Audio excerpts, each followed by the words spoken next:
What happens if you time travel? Maybe not what you think. The biggest problem is not the machine, it is the rules. If you go back one day, you are already in trouble. You remember today. But now there are two versions of you in the same timeline. One still lives the old day, one just arrived with new memories. So which one counts as you? That question breaks a lot of stories right away. There is a simple idea called the grandfather problem. You go back and stop your grandfather from ever having kids, then you are never born. But if you are never born, who went back to stop him? That loop makes no sense. So either time fixes itself, or your change does nothing.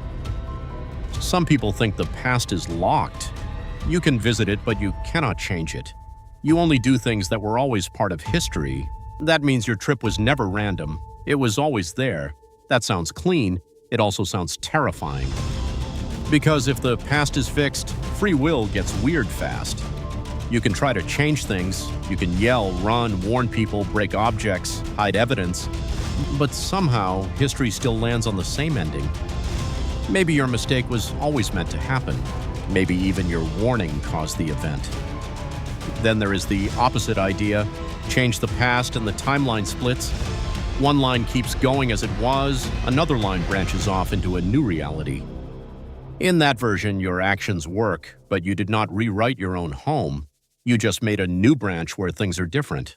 That sounds less impossible. But it means every choice could make a new world. Now think bigger. If future people can time travel, why are they not here already?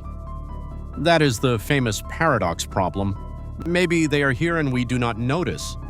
Maybe time machines are too expensive. Maybe they are banned. Or maybe the future is already messed up and nobody wants to come back. You also have to ask what the machine moves. Is it moving your body, your mind, your whole life? If your body goes back 10 years, do you arrive as a 40-year-old in a 30-year-old body? Or do you become younger too?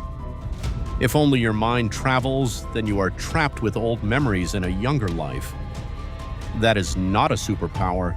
That is a mental mess. And where do you land? Same room? Same city? Same planet? Because Earth is moving fast. The planet spins, it orbits the sun, the solar system moves through space. If a time machine only changes the year and not the position in space, you could show up in empty space and die instantly. So any real time travel would need to track location too. There is also the energy problem. Moving through time is not like opening a door. It would probably take insane power, way more than a car, a plane, or a rocket. Maybe more than anything we can build right now. And then there is information. If you bring future tech to the past, you can change everything. Medicine, war, money, phones, power grids.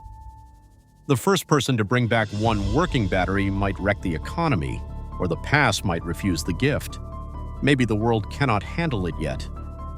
What if you travel forward instead? That sounds safer, but it has a dark side. If you jump 100 years ahead, everyone you know is gone. Your home is gone. Your language may change.